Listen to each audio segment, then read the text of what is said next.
At this point, the desperation is painfully obvious.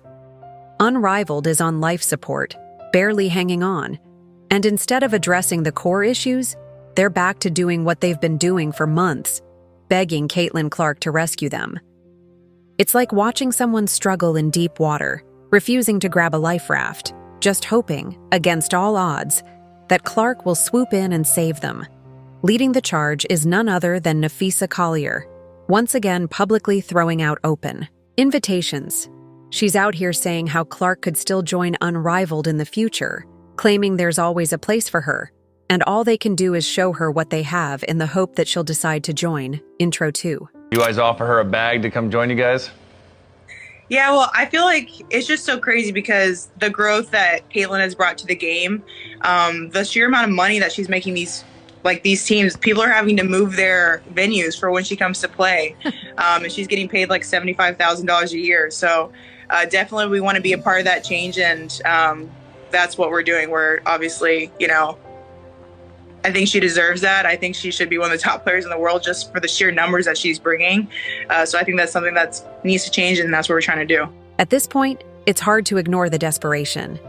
Unrivaled is on the brink, gasping for air. Yet instead of addressing its core issues, it keeps relying on the same desperate tactic, begging Caitlin Clark to save them. It's like watching someone struggle in deep water, unwilling to grab the life raft, hoping against all odds that Clark will dive in and pull them to safety. Leading this charge is Napheesa Collier, once again putting out public invitations saying how Clark is always welcome, how there's room for her if she wants to join. This is no longer a competitive league, it's a league trying to survive. The truth is, Caitlin Clark is in a completely different league. She's the biggest star in women's basketball, and maybe even all of sports right now. She doesn't need a gimmicky league like Unrivaled, and she certainly doesn't need to prove herself to anyone. She's already accomplishing everything Unrivaled wishes it could do, but in the WNBA, where the real competition is. Meanwhile, Unrivaled is struggling. Their ratings are in the gutter, their attendance is embarrassingly low, and their games barely draw 100,000 viewers, and that's on a good day. This isn't because people don't care about women's basketball. After all, Caitlin Clark's jersey retirement pulled in 1.1 million viewers. Not a game, not a playoff moment, just Clark existing in a stadium, and she outdrew Unrivaled's entire season combined. So what does Unrivaled do? They double down on their obsession with Caitlin Clark, thinking that if they talk about her enough, she'll feel obligated to help them. This has been the same play they've been running for months. Remember when Unrivaled launched? They acted like they didn't need Clark, pretending they were above chasing big names and focusing on empowering women's basketball without relying on one superstar. Now, just a few months later, they can't go 5 minutes without mentioning Caitlin Clark's name.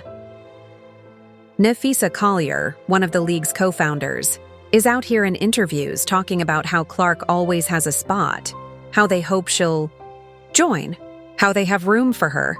Does that sound like a thriving league? When you're at the top of your game, you don't beg people to join. But Unrivaled knows they're on shaky ground.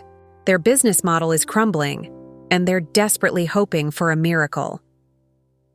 They tried to position themselves as an alternative to the WNBA, but that only works if people actually want an alternative, and most people don't. The WNBA is growing, Caitlin Clark is breaking records, selling out arenas, and bringing in millions of viewers. Meanwhile, Unrivaled is canceling games because too many players are injured. Yes, you read that right. They had to cancel a game because they didn't have enough healthy players to field a team. This isn't high school basketball. It's supposed to be a professional league, yet they can't even keep their rosters intact. Clark is already set for life. She has deals with Nike, Gatorade, and countless other endorsements. She makes more money in one season than most WNBA players make in years. She doesn't need Unrivaled.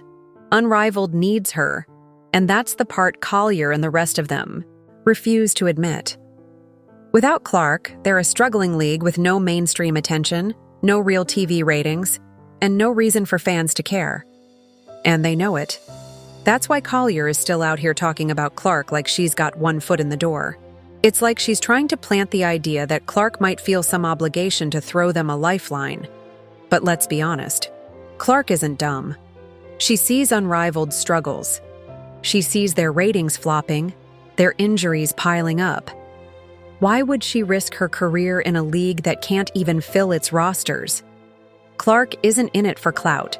She's not chasing attention. She's in it to compete. And that's why she'll never join Unrivaled, because Unrivaled isn't about competition. It's about survival. They're throwing everything at the wall, one-on-one tournaments, weird scheduling, constant media pandering, hoping something sticks. Meanwhile, Clark just has to show up to a game, and the entire sports world explodes. Unrivaled is living in an alternate reality, thinking Caitlin Clark is just waiting for the right moment to join them. But in the real world, Clark is thriving without them. She's elevating the WNBA, driving record-breaking viewership, and selling out arenas.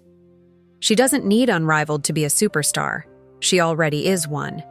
And Unrivaled? They're just trying to stay in the conversation. Collier and the Unrivaled execs can keep hoping. They can keep saying there's always a spot for Caitlin Clark. They can keep throwing her name into interviews, pretending she's even remotely considering their league. But Clark's silence speaks louder than anything they're saying.